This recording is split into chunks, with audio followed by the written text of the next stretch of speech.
எழுத்தாளர் லக்ஷ்மி அவர்கள் எழுதிய நெஞ்சை நெகிழ வைக்கும் அருமையான குடும்ப நாவல். மஞ்சள் வெயில் இன்னமும் மறையவில்லை. பஸ் நிறுத்தத்திலிருந்து அவள் வேகமாக நடந்தாள்.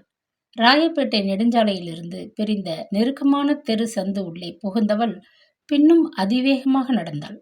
அவளையும் அறியாத ஒரு பரபரப்பு. நெஞ்சிலே இன்னமும் அந்த படபடப்பு அடங்கவே இல்லை. காது ஓரமாக வழிந்த வியர்வையை கைக்குட்டையால் துடைத்தபடி சந்திற்குள் நுழைந்து விட்டாள். தெரு முனையில் குப்பை தொட்டி அவளை அலங்காரமாக வரவேற்றது. அந்த சந்தின் மூன்றாவதான அந்த ஓட்டு வில்லை வீடு மிகவும் பழைய கட்டடம். அங்குதான் இவர்கள் வாசம். வேலை தேடிக்கொண்டு அங்கு குடியேறி பல மாதம் ஆகியும் அக்கம் பக்கத்தாரை நிமிர்ந்து கூட பார்ப்பதில்லை. தான் உண்டு தன் வேலை உண்டு என்ற சுபாவம். தனியாக இருந்த அந்த சிறிய வீடு குறைந்த வாடகைக்கு கிடைத்தது. அவளது பல துர்பாகியங்களுக்கிடையே ஒரு மகிழ்ச்சியான நிகழ்ச்சி என்றுதான் கொள்ள வேண்டும். வாயிற்கதவு திறந்திருந்தது. அவள் தந்தை தண்டபாணிக்கு கொஞ்சம் காலமாகவே முட்டி நோவு. தாங்க முடியாத வேதனையில் தவித்தார். சட்டென எழுந்து நடக்க முடியாது. மகள் வேலையிலிருந்து திரும்பி வரும் நேரம் என்று ஓர் உத்தேசமாக அவர் மாலை நேரங்களில் கதவை திறந்து வைத்து விடுவது வழக்கம். குடையை மடக்கி கொண்டு மெல்ல படிகளில் ஏறி உள்நடைக்கு வந்தாள். கூடத்தில் அப்பாவின் பேச்சுக்குரல் பலமாக கேட்டது. அப்பாவின் நண்பர் ரத்னம் வந்திருக்கிறார் என்றும் விளங்கிவிட்டது. பேச்சினிடையே அடிபட்ட அந்த பெயர் அவளை ஒரு கணம் அதிரச் செய்துவிட்டது. மெல்ல ஓசையின்றி கால் செருப்புகளை கழற்றிவிட்டு மூச்சை பிடித்து கொண்டு ஒட்டு கேட்டாள். இப்படியே நீயும் விட்டுட்டா அந்த பொண்ணு கதி என்ன ஆகிறது? நல்லா யோசிச்சு பார்த்தியா? ரத்தனம் அதட்டினார். ராவும் பகலும் இதே யோசனைதான். என் மனைவி இறந்த பிறகு மனசுல ஒரு திகில். நானும் திடீர்னு போயிட்டா ஜெயந்தி தன்னந்தனியா என்ன செய்யும்? இப்படி நினைச்சுக்கிட்டா அடிக்கடி தூக்கம் பிடிக்காம எழுந்து உட்கார்கிறேன். நானே புலம்பிக்கிறேன். நான் படுற வேதனையை அந்த ஆண்டவன்தான் அறிவார். அப்பாவின் குரல் தழுதழுத்தது. பெற்ற தகப்பன் மனசு என்ன பாடுபடும்னு என்னால் புரிஞ்சுக்க முடியும். நானும் பிள்ளை குட்டிக்காரன் தான். ஆனாலும் கதிரேசனுக்கு இத்தனை கல்மணம் கூடாதப்பா. அந்த பொண்ணு மேல என்ன தப்ப கண்டு இப்படி ஒதுக்கி வைக்கணும்? அதையாச்சும் தெரிந்து கொண்டீங்களா? அந்த வயிற்றெழுத்துல ஏன் கேட்குறீங்க? 1 வருஷமா 2 வருஷமா 6 வருஷம். என் பொண்ணுங்கிறதுக்காக நான் பெருமை பேசல. பாவம் குழந்தை. ஜெயந்தி ரொம்ப பொறுமைசாலி. இன்னமும் அவள் நம்பிக்கையை இழக்கவில்லை என்று விம்மினார் லேசாக. தண்டபாணி, மனசு அலட்டிக்காதே. நான் இருக்கேன், என்னை நம்பு. ஏதாவது உதவி தேவைன்னா என் ஆஃபீஸ்க்கு ஃபோன் செய்து விடு. ராத்திரி வேலையானா என் பக்கத்து வீட்டில் ஃபோன் இருக்கு, நம்பர் தரேன். அவங்கள கூப்பிட்டா அவங்க கட்டாயம் என்னை வந்து கூப்பிடுவாங்க. நன்றி. உன்னை போல நல்ல நண்பர்களை நினைச்சு தான் நானும் ஜெயந்தியும் துணிவா வேலூரை விட்டு இவ்வளவு பெரிய சென்னை பட்டணத்துக்கு வந்துட்டோம். அங்கே மட்டும் என்ன வச்சு கிடக்குது? ஏழையாகவே எப்பவும் பிறக்கப்படாதுப்பா. இந்த தண்டபாணி மட்டும் ஒரு பணக்காரனா இருந்திருந்தா இந்த பைய கதிரேசன் இப்படி செய்திருப்பானா? சலாம் போட்டுக்கிட்டு என் மகளை வச்சு கொடுத்தனம் செய்திருப்பான். ஆத்திரத்துடன் குமுறினார். கவலைப்படாதே, இப்படியே காலம் போயிடாது. இப்பவும் ஒன்றும் மோசம் போயிடல. நாம் நல்லா யோசிச்சு ஏதாச்சும் அந்த குழந்தைக்கு ஒரு முடிவு செய்வோம். வேற முடிவு எதுவும் இல்லை. ஒன்று அவனோட மறுபடியும் அதுக்கு வாழ்க்கை, இல்லை இப்படியே தனி மரமாக ஒதுங்கிடுறதுன்னு ஜெயந்தியை முடிவு செய்துட்டாள். அவர் ரொம்ப பிடிவாதக்காரி, வைராக்கியம் அதிகம். நீயே பார்த்துருக்கிறியே, என் குழந்தைக்கு அழகுக்கு ஏதாச்சும் குறைவா? அறிவில்லையா? வீணை கூட நல்லா வாசிக்குமே, சமையல் நல்லா செய்வா, நாளும் தெரிஞ்சவ. என்ன குத்தம்னு அவளுக்கு இப்படி ஒரு தண்டனை? நீ அவனை நேராக கேட்கலையா? கேட்டேனே, முகம் கொடுத்து பேசினால்தானே அந்த அம்மாள். அதுதான் ஜெயந்தியின் மாமியார். அவங்களையும் கெஞ்சி கேட்டேன். எனக்கு ஒன்றுமே தெரியாதுன்னு அவங்க விக்கி விக்கி அழுதாங்க. என் மகளை கூப்பிட்டு கேட்டேன். என் பெஞ்சாதி எத்தனை முறை கேட்டிருப்பா. ஜெயந்தி பதிலுக்கு அழுதாலே தவிர விளக்கமே சொல்லலை. எல்லோருமே சேர்ந்து என்னை ஒரேடியாக குழியை வெட்டி புதைச்சிட்டாங்களே. தண்டபாணி, பழச நினச்சி வருத்தப்பட்டு என்ன பயன்? மேலே என்ன செய்யறதுன்னு தான் இப்போ யோசிக்கணும். அதான் உன்னை வர சொல்லி ஒரு கார்டு போட்டேன். ரத்னம், என் பொண்ணு வர்ற நேரம் அதுக்குள்ளே சொல்லிடுறேன். அந்த பாவி கதிரேசன் இப்போ இந்த ஊருக்கே வேலையை மாற்றிக்கிட்டு வந்திருக்கான். இத்தனை நாளும் பம்பாயில் கண்காணாமல் இருந்து ஒழியட்டும்னு இருந்தோம். இப்போ இங்கேயே வந்திருக்கான். பெரிய பதவி, கார், வீடுன்னு எக்கச்சக்கமான வசதி கம்பெனியில் கொடுத்துருக்காங்களாம். இவன்தான் கம்பெனி கிளை ஸ்தாபனத்தின் தலைவனாம். கை நிறைய சம்பளம். முன்னை விட நல்லா கொழுத்து நல்லாவே இருக்கான். அது எப்படி உனக்கு தெரியும்? நான் தான் அவனை அந்த சூப்பர் மார்க்கெட்டில் ஒரு வாட்டி பார்த்துட்டேனே. அவன் பார்க்கல, அப்புறம் அண்ணா சாலை தபால் நிலையத்துல அப்பவும் அவன் என்ன பார்க்கல. மத்தபடி நம்ம கந்தசாமிய தெரியுமில்ல, அவன் தான் மத்த விவரங்கள எல்லாம் சொன்னான். எங்கேயோ நுங்கம்பாக்கத்துல பங்களாவாம். கேட்கவே பிடிக்கலை. அவன் அம்மா எப்படி இருக்காங்களாம்? பம்பாயிலேயே காலமாயிட்டாங்களாம். சம்மந்தி இறந்து போனது கூட பாவி பயல் எனக்கு ஒரு வரி தெரிவிக்கல. ஒரேடியா எங்கள தலை முழுகிட்டது போல இருக்கான். விவாகரத்துன்னு ஏதாவது? தண்டபாணி பதறி போனார். மூச்சு விடப்படாது. ஜெயந்தி ஒப்புக்கலை. நேத்திக்கு கூட பீட்டர்ஸ் ரோடு பக்கமா அவனை பார்த்தேன். என்னை பார்த்ததும் பார்க்காதது போல போயிட்டானோ இல்லை பார்க்கவே இல்லையோன்னு தெரியல. பாரத் அன்கோ பாலிஸ்டர் பைபருங்கிற கம்பெனியில் தான் வேலை. அவன் ஆஃபீஸ் கூட 1000 விளக்கு பகுதியில் அமிர்தாங்கிற 5 மாடி கட்டடத்தில் இருக்கு. எனக்கு எல்லாம் தெரியும். என்ன பயன்? இப்போ எனக்கு என்ன கவலை தெரியுமா? சொல்லு. என் கண்ணிலேயே இதுக்குள்ளார 2-3 தடவை பட்டுட்டானே. ஆஃபீஸ் போகிற ஜெயந்தி பார்த்துட்டா துடிச்சு போயிடுவாளேன்னு தான் கவலை. ஒரேடியாக பார்க்காம இருக்கிற போது ஒரு நல்ல நாளும் கிழமையில குழந்தைய நினைச்சா மனசு கலங்கிடும். என் வயிறு எரியும். என் பெண் ஜாதியும் சாகு மட்டும் தன் மகளையே நினைச்சு நினைச்சு அழாத நாள் இல்லை. உசுறு போகும்போது கூட ஜெயந்திக்கு ஒரு ஏற்பாடு பண்ணுங்க. ஒரு நடையாச்சும் மாப்பிள்ளையை பார்த்து கடைசியாக கேட்டுட்டுங்கன்னு தான் புலம்பினா. அவர் குரல் கரகரத்தது. நடையில் நின்று கொண்டிருந்த ஜெயந்தி தன் கன்னத்திலே உருண்டோடிய கண்ணீர் திவலையை துடைத்து கொண்டாள். அவள் கணவன் கதிரேசனை அவளும் பார்த்து விட்டாள் என்ற உண்மை அப்பாவிற்கு தெரிந்தால்? அவள் அந்த தனியார் வங்கியில் கணக்கராக வேலையேற்று கொண்டிருந்தாள். அவளது வருவாயை நம்பித்தான் வெள்ளம் மண்டியில் வேலை பார்த்து வந்த தண்டபாணி வேலூரை விட்டு மகளுடன் புறப்பட்டு சென்னைக்கு வந்து விட்டார். தன்னந்தனியே அவள் எங்கேனும் ஹாஸ்டலில் தங்கி வேலை பார்த்து வருவதை அவர் விரும்பவில்லை. தன் கடைசி மூச்சு வரை மகளுக்கு தாமே துணையாக இருந்துவிட வேண்டும் என்ற ஆதங்கம் அவருக்கு. அவருக்கு பின் இருவர் மனதிலும் அந்த கேள்வி ஒரு பயங்கரமான எதிர்பார்ப்பாக இருந்தது. தண்டபாணிக்கு தூரத்து உறவினர்கள் இருந்தார்கள். ஜெயந்தியின் வாழ்வு பாழாகிய பின்னர் அவர் தமது உறவு முறைகளிடம் அதிகம் ஒதுங்கி வாழ்ந்தார். பெண்ணை பற்றி ஏதாவது கேட்டு அவளை புண் செய்து விடுவார்களோ என்ற அச்சம் அவருக்கு. அன்று காலை வேலைக்கு புறப்படும் முன் கூட மகளிடம் சொன்னார். நாம் யார், எங்கிருந்து வரோம்னு ஒருத்தருக்கும் தெரியாமல் இப்படி தனியா ஒதுங்கி வாழ்றது மனசுக்கு நிம்மதியா இருக்கு இல்லையா?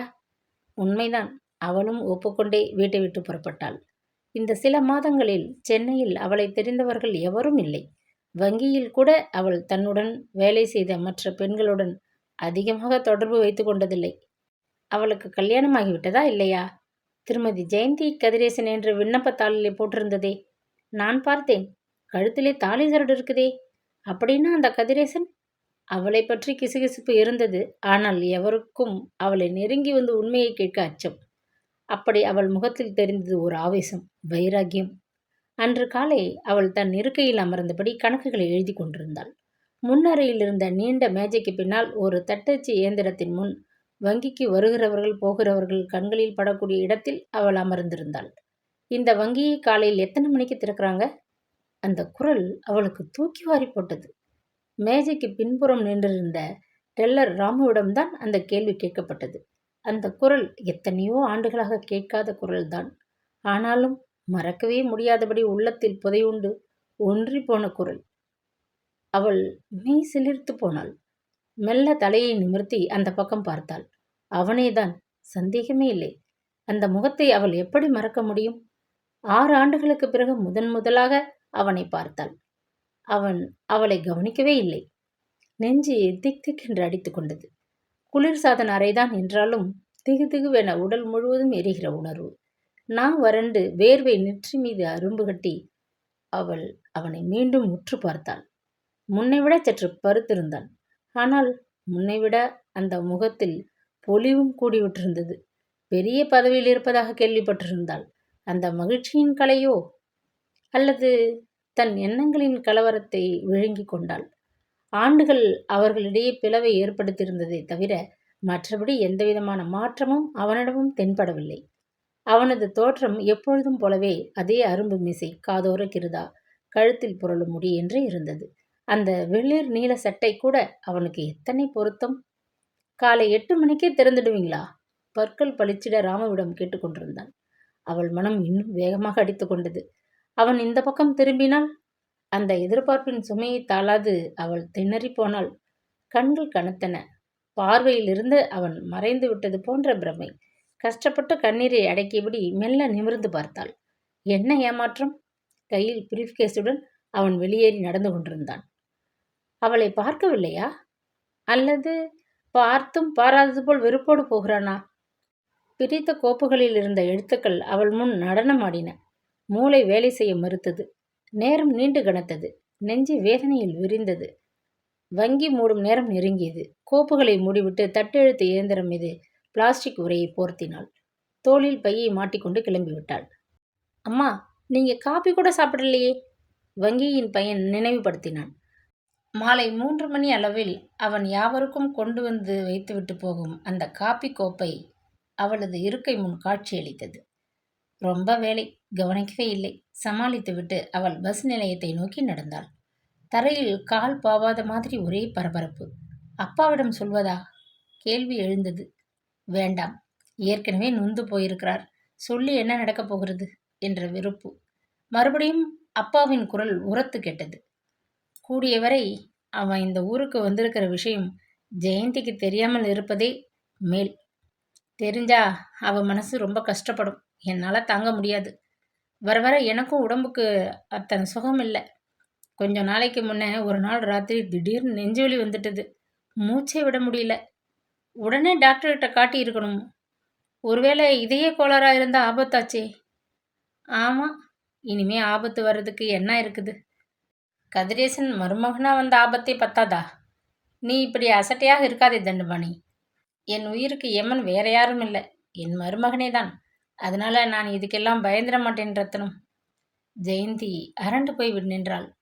அப்பாவுக்கு உடம்புக்கு முடியாமல் இருந்திருக்கு. என்னை கஷ்டப்படுத்தக்கூடாதுன்னு என்னிடம் சொல்லவே இல்லை. பாவம் அப்பா. உருகிவிட்டது அவள் மனம். அவரை பார்த்ததாக அப்பாவிடம் சொல்லவே கூடாது. சொன்னால் அதிர்ச்சி அடைந்து விடுவார். தீர்மானித்து கொண்டாள். தான் வந்திருப்பதை அறிவிப்பவள் போல் பலமாக இருமினாள். அப்பா, என்ன செய்துக்கிட்டு இருக்கீங்க? பால் வாங்கி வச்சிட்டீங்களா? உறக்க கேட்டபடியே உள்ளே வந்தாள். குழந்தை வந்துட்டது. தண்டபாணி பெஞ்சு மீது இருந்து எழுந்திருக்க முயன்றார். வணக்கம். ரத்தினத்துக்கு கை குவித்து விட்டு முற்றத்தில் இறங்கி காலை கழுவி கொண்டாள். நான் வரட்டுமா? ரத்தனம் கிளம்பினார். இருங்க, ஒரு நொடியில் காப்பி கொண்டு வரேன். காலையில் செய்த உப்புமா கூட கவனமாக எடுத்து வச்சிருக்கிறேன். சாப்பிட்டுட்டு போகலாம், அவள் உபசரித்தாள். உப்மாவை சூடாக்கி தட்டுகளில் கொண்டு வந்து பரிமாறிய மகளின் முகத்தை வேதனையோடு பார்த்தார் தண்டபாணி.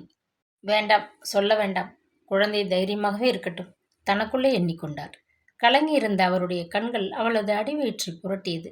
வங்கியில் அவரை பார்த்தேன் என்றால் அப்பா தாங்கவே மாட்டார் என்று எண்ணி குழைந்து போனாள். கால்கள் தள்ளாடுவதை தவிர்க்க நிலைப்படியை ஆதரவாக பிடித்தபடி நின்றாள் அவள். அன்று இரவு வெகு நேரம் சென்ற பின்னரே அவன் வீடு திரும்பினான். வீடு மிக அழகாகத்தான் இருந்தது. பல வசதிகளுடன் விளங்கியது. அந்த நிறுவனத்து முதலாளியின் சின்ன மகன் கம்பெனி டைரக்டர்களில் ஒருவன். அவன் திருமணமானதும் சென்னையில் தங்கி சுகமாக வாழ ஏற்பாடுகள் செய்யப்பட்டிருந்தன. வசதிகளுக்கு குறைவில்லை. அலங்காரமான வீடு. ஆனால் அவன் மனைவிக்குத்தான் சென்னை வாசம் பிடிக்கவில்லை. வர மறுத்துவிட்டாள். முடிவில் முதலாளியின் சின்ன மகன் பம்பாய் தலைமை அலுவலகத்தை பார்த்து கொள்வது என்று தீர்மானிக்கப்பட்டது. அதன் பயனாக டைரக்டர்களுக்காக என்று கட்டப்பட்ட வீட்டை கம்பெனியே எடுத்துக்கொண்டது. அதன் ஊழியர்களில் முதன்மையிடம் வகிப்பவர்களுக்கு என்ற நிலையில் அவனுக்கு தரப்பட்டிருந்தது. சென்னைக்கு வந்து வேலை ஏற்கும் முன்பே வீட்டை வந்து ஒரு முறை பார்வையிட்டு விட்டு போயிருந்தான் அவன். பரம திருப்தி. ஆனால் இன்று அதற்குள் நுழைந்த போது ஏதோ ஒரு வெறுமை உணர்வு உள்ளத்தை உறுத்தியது. இரவின் அந்த நேரத்திலே தெருவே அமைதியில் மூழ்கி கிடந்தது. அதுவுமின்றி அந்த பகுதி வாழ் மக்கள் மேல் மட்டத்து பங்களாவாசிகள். அடுத்த வீட்டில் வசிப்பவர்களை பற்றி அலட்டிக்கொள்ள நேரம் இல்லாதவர்கள். அவரவர் வாழ்க்கை அவரவர்க்கு என்ற சுயநலம் மிக்க சூழ்நிலையில் வாழ்பவர்கள். அவன் சாதாரண மனிதனாக அடிமட்டத்திலிருந்து இந்த பதவிக்கு உயர்ந்து விட்டவன். இப்பொழுது பரம்பரை பணக்காரர்கள் மத்தியில் பங்களாவின் வாசம். கதவை மூடிவிட்டு முன்னரையில் வந்து நின்றான். பக்கத்து பங்களாவில் அல்சேஷின் நாய் மிகவும் ஆத்திரமாக குரைத்தது. அதைத் தவிர எங்கேயோ நெடுஞ்சாலையில் எப்போதோ ஓடுகிற வண்டி எழுப்பும் ஒலி. முன்னரையில் மிக அழகான மிருதுவான இருக்கைகள். காலை பத்திரிகை காபி மேஜையில் இருந்த தடுப்பில் சொருகப்பட்டிருந்தது. அதை எடுத்தவன் நிமிர்ந்து பார்த்தான். சுவரிலே தொங்கிய சித்திரம் மராத்திய ஓவியரின் கை வண்ணம். அழகான குழந்தையை சுமந்தபடி மீனவ பெண் ஒருத்தி தலையில் மீன் கூடையுடன் நடந்து கொண்டிருக்கிறாள். கூடவே தோளில் வலை சுமக்க அவள் கணவனும் நடக்கிறான். குழந்தை அவளையே விழித்து பார்த்து புன்னகைப்பது போல் உயிர் துடிப்புடன் விளங்கியது அந்த ஓவியம். அவனது திருமண வாழ்வும் ஒழுங்காக அமைந்திருந்தால் இப்போது அவனுக்கும் ஒரு பிள்ளையோ பெண்ணோ குறைந்தது 5 வயதில் தோளின் மீது தூக்கி வைத்து கொஞ்சி குழாவ அந்த வரவேற்பு அறையில் குறுக்கும் நெடுக்கும் ஓடி அலைய ஒரு பிள்ளை செல்வம் இருந்திருக்குமே. என் பேச்சை கேளு கதிரேசா, இந்த பிடிவாசம் பிடிக்காதேப்பா. அம்மாவின் குரல் கணீர் என்று கேட்டது போல் ஒரு பிரமிப்பில் திடுக்கிட்டான். அம்மாதான் போன வருடம் போய்விட்டாங்களே. காய்ச்சலில் படுத்தவங்க 10 நாள் பரமபதம் அடைஞ்சிட்டாங்க. அவனுக்கு தாயின் மீது உயிர். அவன் தாய் சிறிய வயதிலேயே விதவையாகிவிட்டவள். தன் ஒரே மகனுக்காக அவள் பட்ட பாடு, வளர்த்து படிக்க வைத்து ஆளாக்கிவிட அவள் செய்த தியாகங்கள். அம்மாவை நினைத்த மாத்திரம் அவன் மனம் உருகியது. கண்களில் கூட லேசாக கண்ணீர் திரை கட்டி கொண்டது. எதற்குமே கலங்காத நெஞ்சம் அவனுக்கு. துணிச்சல் நிரம்பியவன், யாருக்கும் பயப்படாத ஆற்றல் கொண்டவன். அலுவலகத்தில் அவனை கண்டால் மற்றவர்கள் அஞ்சுவார்கள். அப்படிப்பட்டவன் தாயின் நினைவிலே மனம் குழைந்து போனான். அந்த வீட்டிலே 3 படுக்கைகள் இருந்தன. பெரியதாக இருந்த அறையில் குளிர்சாதன வசதியும் இருந்தது. பம்பாயில் அவன் தாயார் அந்த சிறிய பிளாட்டுக்குள் வாழ நேர்ந்ததை நினைத்தபோது நெஞ்சம் கனத்தது அவனுக்கு. எதிர்ப்புற சுவரில் தொங்கிய சட்டத்திற்குள் அடங்கிவிட்ட அந்த பக்தி சித்திரம் கண்ணில் பட்டது. வறட்சியாக அவன் தனக்குள்ளேயே சிரித்து கொண்டான். ஒரு பெரிய மரத்தின் அடியில் குறுந்தாடியும் சிங்கார தலைப்பாகையுமாக உமர்கயாம் தனது இடது கரத்தால் காதலியை அணைத்து கொண்டு வலது கரத்தில் இருந்த மது கிண்ணத்தை உயர தூக்கி பிடித்தபடி உட்கார்ந்திருக்கிறான். அது என்ன பாட்டு? ஒரு கோப்பையிலே என் குடியிருப்பு, ஒரு கோலமையில் என் துணை இருப்பு. உமர்கயாம் போலவே நாளை சூரியன் எழுந்தால் என்ன, எழாவிட்டால் என்ன, இன்று வாழ்ந்தே தீர்வோம் என்றுதான் அவன் முதலில் சில ஆண்டு கோப்பை நிறைய மது, துணைக்கு கோல மயில்கள் பலவுமாக வாழத் தொடங்கினான். தடுமாறிக்கொண்டு வீட்டுக்கு வரும் மகனைக் கண்டு அம்மா அமிர்தம் நடுநடுங்கி போனாள். கதிரேசா, உனக்கு இது நல்லா இருக்கா? நீ இப்படி அழிஞ்சு போகதானா இந்த 2 கைகளாலையும் எரிய எரிய 10 பாத்திரங்களை தேய்ச்சி போட்டு வேலை செஞ்ச? அந்த பணத்துல உன்னை படிக்க வச்சேன். இந்த கை ரொம்ப பாவம் செஞ்ச கை. இதுகளை நெருப்பில் வச்சு பொசுக்கணும். என் பெத்த வயிறு எரியுதுப்பா. முகத்தில் அடித்து கொண்டு புலம்பினாள். அவள் அழுதபோது கலங்கி போனான். நாளை முதல் இதுபோல் நான் செய்யவே மாட்டேனம்மா, என்னை நம்புங்க, உறுதி அளித்தான். ஒவ்வொரு தடவையும் குடிகாரன் பேச்சு விடிந்தால் கதைதான். நேரம் கழித்து வீட்டுக்கு மனம் தடுமாறி வருவான். மறுநாள் மகன் திருந்த வேண்டும் என்று அமிர்தம் வேண்டாத தெய்வமில்லை, அனுசரிக்காத விரதம் நோன்பு இல்லை. முடிவில் அவளது வேண்டுகோளுக்கு ஆண்டவன் செவி சாய்த்து விட்டார். 2 ஆண்டுகளுக்கு முன்னர் மஞ்சள் காமாலை நோயில் அவன் படுத்து விட்டான். பிழைப்பது அரிது என்ற நிலையில் ஆஸ்பத்திரியில் அனுமதிக்கப்பட்டான். சங்கிலி தொடர்போல் புகைப்பது, மது அருந்துவது 2ஐயும் விட்டால்தான் உயிர் பிழைக்கும் என டாக்டர்கள் எச்சரித்த போது அவன் பயந்து விட்டான். உலகத்திலேயே அவனையே நம்பி வாழும் தாயை தனியாக தவிக்க விட்டுவிட்டு செத்துப்போக அவனுக்கு மனமில்லை. அவனுக்கு பின் அவள் என்ன செய்வாள்? கையெழுத்து கூட போடத் தெரியாத 10ஆம் பசிலி, மகனையே நம்பி வாழும் கபடமற்ற ஆன்மா. ஒரே நாளில் ஆஸ்பத்திரியில் செய்த திடமான முடிவு. அந்த கண்டத்திலிருந்து அவன் பிழைத்து விட்டால் மது, மங்கை, சிகரெட் எல்லாவற்றுக்கும் ஒரு முழுக்கு. அவன் பிழைத்து விட்டான். அவனது முடிவும் பிழைத்து விட்டது. அதற்கு பின்னர் அவன் வேலை முடிந்ததும் நேரே வீட்டிற்கு ஒழுங்காக வரத் தொடங்கினான். மறந்து கூட மது அருகே போகவே இல்லை. மனதை மயக்கி எந்த பெண்ணையும் திரும்பி பார்க்கவும் இல்லை. மகனது மனமாற்றத்தை கண்ட அமிர்தம் ஆனந்தம் அடைந்தாள். மகன் வீடு திரும்பும் முன் அனுதினமும் அவனுக்கு பிடித்தமான சுவையான பலகாரங்களை தயார் செய்து வைத்து ஆவலோடு காத்திருப்பாள். உடம்புக்கு முடியாவிட்டாலும் ஓய்வு நாளில் மகன் அழைத்தால் அவள் கச்சேரிகளுக்கும் கண்காட்சி கடைத்தெருகளுக்கும் கூட புறப்பட்டு விடுவாள். ஆனால் அடிக்கடி நினைவுபடுத்தாமல் இருக்க மாட்டாள். இந்த வயது காலத்தில் என்னை கட்டி இழுக்கிற, நானும் வரேன். ஆனா உன் கூட வர வேண்டியவள் வேலூரில் எப்படி இருக்காளோ? கதிரேசா, கொஞ்சம் அந்த பெண்ணை நினைச்சு பாரு. ஒரு நல்ல பொண்ணு வடிக்கிற கண்ணீர் நம்ம சும்மா விடாதுப்பா. அவன் பதில் பேசவே மாட்டான். மௌனமாக இருந்து விடுவான். அம்மாவின் பேச்சுக்கு அவன் கட்டுப்பட்டவன்தான். பல விஷயங்களை அம்மாவுக்காக விட்டு கொடுத்தான். அவள் சுகமாக வாழ வேண்டும் என்று தாய் மீது கவலையுடன் பல காரியங்களை செய்தான். ஆனால் ஜெயந்தி விஷயத்தில் மட்டும் மனம் ஏனோ இடம் கொடுக்காது, கல்லாக அசையாது இருந்து விட்டிருந்தது. ஏன், ஜெயந்தி அப்படி என்ன தவறு செய்தாள்? சிந்தித்தபடியே சமையல் அறையை திறந்து உள்ளே சென்றான். 4 புறமும் மேடைகள், கண்ணாடி அலமாரிகள் என அமெரிக்க பாணியில் கட்டப்பட்ட சமையல் அறை. பம்பாயில் அந்த சிறிய அறைக்குள் அம்மா ஸ்டவ் அடுப்பின் முன் வெயில் காலத்தில் வியர்த்து கொட்ட, முகம் சிவக்க சமையல் செய்து முடிப்பாள். அந்த அறையை கொஞ்சம் பெரிதாக கட்டியிருக்க கூடாதோ? மூச்சே அடைக்குது. கையகலமா கட்டி போட்டிருக்கானே, தினமும் அழுத்துக் கொள்வாள். அப்பொழுது அதற்கு மேல் வசதியான இடத்திற்கு அவனால் போக இயலவில்லை. அந்த இடமே அரண்மனை கிடைத்தது போல. கொஞ்சம் பொறுத்துக்கிடுங்க, சென்னைக்கு என்னை உத்தியோக உயர்விலே அனுப்ப போறாங்க. அப்பொழுது பெரிய வீடா பார்த்து வாடகைக்கு எடுத்துடுறேன். அவன் சமாதானப்படுத்துவது வழக்கம். இந்த பெரிய சமையல் அறையை கண்டு அம்மா எப்படி மகிழ்ந்து போயிருப்பாங்க. தாராளமாக திரும்பி நடக்க எப்படி கட்டியிருக்கான், மகராசனும் வாழ்த்துவாங்க. ஆனால் அவனது உயர்வை பார்க்காமலேயே அந்த அம்மா போய்விட்டார்களே. எண்ணிய போது அவன் நெஞ்சம் துக்கத்தால் அடைத்தது. பம்பாயில் கூட அவன் தாயின் இழப்பையும் தனிமையும் அவ்வளவு கொடுமையாக உணரவில்லை. வேலைகள் நடுவில் நகரத்தின் சந்தடிகளில் அசூரகதியில் தனிமையை மறந்து விட்டிருந்தான். இங்கே ஒவ்வொரு நாளும் வீட்டின் கதவை திறக்கும் போது முன்னரை தரையில் சுருண்டு படுத்துக்கொண்டு தாயார், இப்பத்தான் வந்தியா, இரு என்று முனகியபடி எழுந்து வரமாட்டாளா என்ற ஒரு மனத்தவிப்பு. அலங்கார கம்பளம் விரிக்கப்பட்டிருந்தும் வெறிச்சென்று இருக்கும் மொசைக் தரையை பார்த்தபடி திகைப்புடன் நிற்பான். வீடு திரும்பியவுடன் தனது களைப்பையும் அலுப்பையும் மறந்து எழுந்து வரவேற்க அம்மா இல்லை. சூடான சோற்றையும் குழம்பையும் தட்டிலே பரிமாறிவிட்டு பக்கத்திலே உட்கார்ந்து கொண்டு உபசரிக்க அம்மா இல்லை. அம்மா இல்லவே இல்லை. நினைவுகள் வேதனைகளாக அவனை வருத்தும் போது அவன் கதவை தள்ளிவிட்டு படுக்கச் சென்று விடுவான். அநேகமாக வீடு திரும்பும் முன்பே நல்ல ஓட்டலில் இரவு சாப்பாட்டை முடித்து கொண்டு விடுவதும் அவனது வழக்கமாகி விட்டிருந்தது. ஆனாலும் அம்மாவின் கைப்பக்குவம் அந்த உணவுக்கு வருமா? அவள் உபசரித்து பரிமாறும்போது மனமும் வயிறும் குளிர்ந்து போகுமே, அந்த நிலைதான் திரும்பி வருமா? தாய்தான் உலகம் என்று ஒரு சிறு வட்டத்திற்குள்ளே வாழ்ந்து விட்டதாலா இந்த தடுமாற்றம்? சேச்சே, பச்சை கிழந்தை போல இன்னமும் மனதை தளர விட்டு கொண்டு தன்னையே கடிந்தபடி கேஸ் அடுப்பை பற்ற வைத்தான். குளிர்சாதன பெட்டிக்குள் வேலையால் பாலை வாங்கி வைத்துவிட்டு போயிருந்தான். அதை எடுத்து வந்து பாத்திரத்தில் ஊற்றி அடுப்பின் மீது வைத்தான். நினைவிலே அந்த நிகழ்ச்சி மெல்ல நிமிர்ந்து எழுந்தது. அன்று அவனது நிறுவனத்திலே ஒரு கூட்டம் இருந்தது. வர நேரமாகலாம் என்று முன்கூட்டியே கூறிவிட்டிருந்தான். வந்து கதவை தட்டியபோது அமிர்தம் எழுந்து திறக்க வெகு நேரம் சென்றது.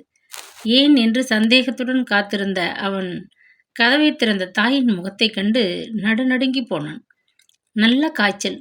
முக்கி முனகியபடி படுத்திருந்தவள் எழுந்திருக்க கூட சக்தியின்றி ஊர்ந்து வந்து மெல்ல கதவை திறந்து விட்டிருந்தாள். அம்மா, உடம்புக்கு என்ன? சட்டென்ன கன்னத்தை தொட்டு பார்த்தான். நெற்றி மீது கை வைத்தான். நெருப்பாக சுட்டது. வெறும் காய்ச்சல் தான். தொலைபேசியில் கூப்பிடக்கூடாதா? கடிந்து கொண்டான். ஆமா, இதுக்கு போய் தொல்லை கொடுக்கணும்னான்ட்டு இருந்துட்டேன். ஃப்ளாஸ்கில் பால் சூடாக எடுத்து வச்சிருக்க. சாப்பாட்டை நீயே கொஞ்சம் எடுத்து போட்டுக்க. என் தலை சுத்துது. இருங்கம்மா. அவளை தாங்கி படுக்க வைத்தான்.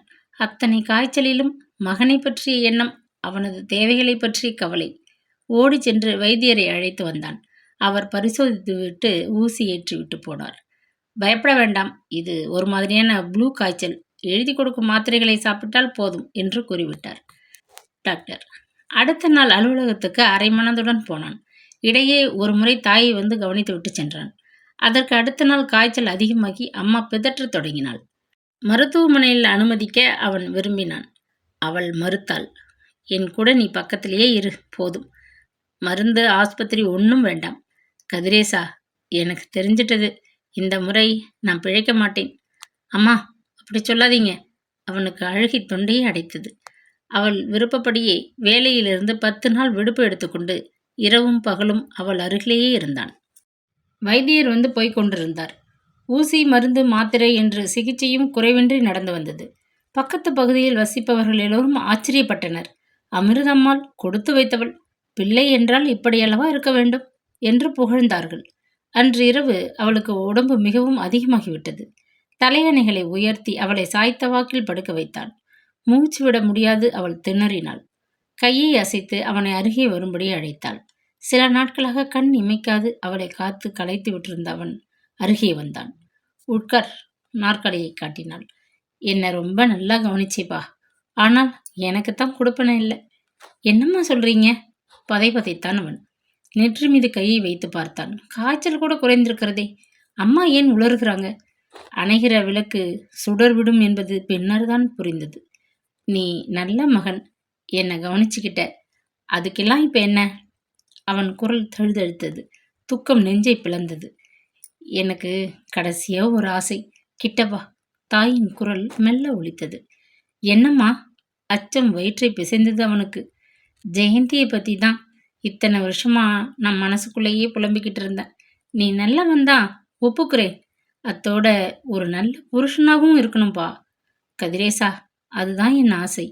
அந்த பொண்ணு ஒரு பாவமும் அறியாதவள். எப்படியாச்சும் திரும்ப கூட்டி வந்து குடுத்தனம் நடத்து. என் கண்ணால் பார்க்க முடியாட்டியும் என் ஆத்மா அமைதியா போகும். அம்மா! அவன் திடீரென விக்கி விக்கி அழுது விட்டான். இந்த வீட்டுக்கு ஜெயந்தி வந்தாள்னு ஒரு வார்த்தை கேட்டால் என் மனசு குளிர்ந்து போகும்பா. இன்னும் கொஞ்சம் பக்கத்துல வா. இன்னும். அவனை பிடித்திருந்த கரங்கள் தளர்ந்து விழுந்தன. அம்மா போய்விட்டாங்க. மனம் உணர்த்திய போது சிறு குழந்தையைப் போல் குமுறி குமுறி அழுதுட்டான். அத்தனை பாசம் அவன் தாய் மீது அவனுக்கு. இப்பொழுது அவள் தெய்வமாகி அவனது படுக்கை அறை மேஜை மீது சிறு சட்டத்திற்குள் அடங்கிய புகைப்படமாகிவிட்டிருந்தாள். ஆனால் அவள் நினைவு, அவளது வார்த்தைகள். பொங்கிய பாலை இறக்கினான். அடுப்பை அணைத்துவிட்டு பால் டம்ளரில் ஊற்றி சர்க்கரையிட்டு கலந்தான். அதை எடுத்துக்கொண்டு படுக்கை அறைக்குள் வந்து உட்கார்ந்து கொண்டான். அம்மாவின் படத்தின் மீது முதல் நாள் அவன் வைத்துவிட்டு போன நந்தியாவட்டை மலர் காய்ந்து விட்டிருந்தது. அதை தள்ளிவிட்டு படத்தை துடைத்தான். பிறகு அம்மா சொன்னபடி மெதுவாக சிந்தித்தான். அம்மா சொன்னபடி செய்யத்தான் நினைக்கிறேன். ஆனால் அவனுக்கு துணிவு வரவில்லையே. ஏன்? சென்னை வந்ததும் முதலில் அவன் வேலூர் விலாசத்திற்கு ஆளை அனுப்பி விசாரித்து வரச் செய்தான். நேரே போய் பார்க்க அச்சம். 6 ஆண்டு இடைவெளிக்கு பிறகு அவள் அவனை ஏற்றுக்கொள்வாள் என்பது என்ன நிச்சயம்? முகத்தில் அடித்தாற்போல் அவன் மாமனார் பேசிவிட்டால் என்ற தயக்கம். இது போன்ற விஷயங்களில் யாராவது புகுந்து ஒழுங்கு செய்வதுதான் முறை. பெரிய பதவியில் இருப்பவன் சொந்த விஷயங்களை யாரிடம் பரிமாறிக்கொள்ள முடியும்? தன் விஷயத்தில் பிறர் தலையிடுவதை அவன் அறவே வெறுப்பவனாயிற்றே. யாருடனும் முகம் கொடுத்து பேசாதவனிடம் அலுவலக கணக்கர் வயதானவர் கேட்டுவிட்டார். வீடு பிடிச்சிருக்கா? உங்க சம்சாரத்திற்குத்தானே பிடிச்சிருக்கணும். எத்தனை குழந்தைகள்? முகமெல்லாம் சிவக்க, நெஞ்சு பதைக்க அவன் நிலை குலைந்து போனான். நானும் என் மனைவியும் பிரிந்து 6 ஆண்டுகள் ஆகின்றன என்று அவன் எப்படி சொல்லிக் கொள்ள முடியும்? அவங்க ஊர்ல இருக்காங்க. குழந்தைகளா? இன்னும் ஒன்றும் கிடையாது. மென்றும் விழுங்கினான். ஆனால் எத்தனை நாளைக்கு? பம்பாயில் ஏற்கனவே விஷயம் தெரிந்தவர்கள் பலர் இருந்தனர். அவர்களில் எவரேனும் சென்னை பக்கம் வராது போய்விடுவார்களா என்ன? இது போன்ற விஷயங்களை யாருமே பலகாலம் மறைத்து வைக்க முடியாது. விரைவில் இந்த அலுவலகத்திலும் அவன் பெயர் அடிபடத்தான் போகிறது. மேனேஜர் கதிரேசன் தன் மனைவியுடன் இருக்கவில்லையாமே? 6 வருடமா இருவரும் பிரிந்திருக்கிறாங்களாம். என்ன காரணம்? காரணம் இல்லாமலா இருக்கும்? வேறு கல்யாணம் செய்து கொள்கிற உத்தேசமா? தவறு இவருடையதா, அந்த பெண்ணுடையதா? பல அவனை பற்றி அலசப்படும். நாக்கிற்கு நரம்பு ஏது? வம்பின் வாயைத்தான் பூட்டி வைக்க முடியுமா? வம்புக்கு பயந்து கொண்டு அவன் அந்த முடிவிற்கு வரவில்லை. கடைசியாக தாயின் கண்ணீர் நிரம்பிய வேண்டுகோள் நெஞ்சை உறுத்தி கொண்டே இருந்தது. வேலூருக்கு அனுப்பிய ஆள் வந்து சொன்ன செய்தி அவனை திகைக்க வைத்து விட்டது. அவர்கள் வேலூரை விட்டு சென்னைக்கே வந்து விட்டார்களாம். ஏதோ ஒரு வங்கியில் அவள் வேலை பார்க்கிறாளாம். அவளுடைய தாயும் இறந்து விட்டாங்களாம். அடப்பாவமி! இவ்வளவு பெரிய சென்னையில் அவளை எங்கே என்று தேடுவது? ஒவ்வொரு வங்கியாக தெரு தெருவாக அலைய முடியுமா? எதிர்பாராத விதமாகத்தான் அந்த சந்திப்பு நிகழ்ந்தது. ஏதோ வேலையாக அவன் ஒரு நாள் காலையில் ராயப்பேட்டை நெடுஞ்சாலையில் உள்ள கடைக்கு வந்திருந்தான். இறங்க நினைத்தவன் வண்டியை ஓரமாக விட்டு திரும்பிய போது அந்த நெருக்கமான தெருவுக்குள்ளே இருந்து அவள் வேகமாக வந்து கொண்டிருந்தாள். தோளில் தொங்கும் பை, கையில் விரித்து பிடித்து கொண்டிருந்த குடை, நடையிலே ஒரு பரபரப்பு. அவன் வியப்புடன் அவளை விழுங்கி விடுகிறவன் போல பார்த்து கொண்டே காரில் உட்கார்ந்திருந்தான். சூழ்நிலையை கவனிக்காது சேணம் கட்டிய குதிரை போல அவள் ஒரே நோக்கில் வேகமாக பஸ் நிலையத்தை அணுகி கொண்டிருந்தாள். அவன் அருகில் வந்த போதிலும் அவள் கவனிக்கவே இல்லை. ஆனால் அவன் நன்றாக பார்த்தான். அவள் மிகவும் மாறிவிட்டிருக்கிறாளே. திகைப்பு வந்தது அவனுக்கு. முகத்திலே முதிர்ச்சி, ஆனால் அலாதியான கலை. படித்துவிட்டு வேலை பார்க்கிறோம் என்ற பெருமையினால் ஏற்பட்ட பூரிப்பா? முன்போல் தலையை தொங்கவிட்டு கொண்டிருக்கவில்லை. வாரி சற்று உயரமாக கொண்டையிட்டிருந்தாள். அது பொருத்தமாக இருந்தது. நடையில் ஒரு கம்பீரம். தானே சம்பாதித்து காத்துக் கொள்கிறோம் என்ற துணிச்சலோ? நெஞ்சு படபடக்க வியப்புடன் பார்த்தான். ஓடி வந்து நின்ற பஸ்ஸில் அவள் ஏறிக்கொள்வதை கண்டதும் அவனுக்கு திடீரென்று அந்த யோசனை. மெல்ல அந்த பஸ்ஸை தொடர்ந்தால். வழியில் அவள் ஒரு நிலையத்தில் இறங்கினாள். சற்று தூரம் நடந்து சென்று சில கடைக்கு அப்பால் தெரிந்த வங்கி கட்டடத்திற்குள் புகுவதை கண்டு கொண்டான். அவள் எந்த வங்கியில் வேலை பார்க்கிறாள் என்பதை தான் துப்பறிந்து கொண்ட மகிழ்ச்சியில் மூச்சே நின்றுவிட்டது போன்ற பிரமிப்பு அவனுக்கு. அன்று அலுவலகத்தில் வேலையே ஓடவில்லை. மறுநாள் தான் அந்த துணிச்சலான முயற்சியில் அவன் ஈடுபட்டான். காலையில் அலுவலகத்திலேயே சிறிது நேரம் இருந்துவிட்டு தேநீர் நேரத்தின் போது மெல்ல கட்டடத்தை விட்டு வெளியே வந்து காரில் ஏறினான். அந்த வங்கியின் எதிரே வண்டியை நிறுத்திவிட்டு பிரிஃப்கேஸுடன் உள்ளே நுழைந்தான். அவள் தட்டெழுத்து இயந்திரத்தில் ஒரு காகிதத்தை அடித்துக் கொண்டிருந்தாள். ஒரு வினாடிதான் பார்த்தான். என்றாலும் அவன் மனம் அவளை படம் எடுத்து கொண்டு விட்டது. கைகளில் அவள் வெறும் கண்ணாடி வளையல்கள் அணிந்திருந்தாள். காதுகளில் சிறு முத்துத்தோடுகள், கழுத்திலே மெல்லியதாக ஒரு சங்கிலி, நெற்றியில் பளிச்சென்ற குங்கும பொட்டு. கஞ்சி மொடமொடப்புடன் மேனி மீது படர்ந்து கொண்டிருந்த மஞ்சள் வண்ண மல்மல் சேலை. ஆனாலும் எத்தனை அழகாக இருந்தால்! திடீரென்று அவன் நெஞ்சை என்னவோ செய்தது. கடிதத்தை உருவி எடுத்து அவள் கோப்புக்குள் வைப்பதை கவனித்தவுடன் சட்டென்று அந்த டெல்லரிடம் அவன் நகர்ந்தான். வங்கியை பற்றி விசாரிப்பது போல் பேச்சு கொடுத்தான். அவனை அவள் பார்த்தாளா? ஒரு சமயம் அடையாளம் புரியவில்லையோ? அப்படியே அவன் மாறிப்போனான்? பார்த்தும் பாராமல் இருந்து விட்டாளா? கேள்விகள் அவனை துளைத்தன. சட்டென திரும்பி வெளியே வந்தான். அவள் வேலை செய்யும் இடம் தெரிந்துவிட்டது. அடுத்து வசிக்கும் இடத்தை கண்டுபிடிக்க வேண்டும். பாலை பருகிவிட்டு அவன் விளக்குகள் அனைத்தையும் அணைத்துவிட்டு படுக்கை மீது சாய்ந்து கொண்டான். வீட்டையும் சுற்றுப்புறத்தையும் அந்த பயங்கர அமைதி என்னவோ செய்தது. 6 ஆண்டுகள் விலை கொடுத்து வாங்க முடியாத நீண்ட காலம். வீணே நழுவி விட்டிருக்கிறானே, முட்டாள். தன்னையே சாடிக்கொண்டு இருட்டிலே எதையோ வெறித்தபடி வெகு நேரம் படுத்து கொண்டிருந்தான். பின்னர் களைப்பின் மிகுதியால் அவனையும் அறியாது உறங்கி போனான். இக்கதையின் தொடர்ச்சியை கேட்க ப்ளீஸ் சப்ஸ்கிரைப் பண்ணிவிட்டு பெல் ஐக்கானையும் கிளிக் பண்ணிட்டீங்கன்னா நாங்கள் போடுற வீடியோ உடனுக்குடன் உங்களுக்கு வந்து சேரும். நன்றி.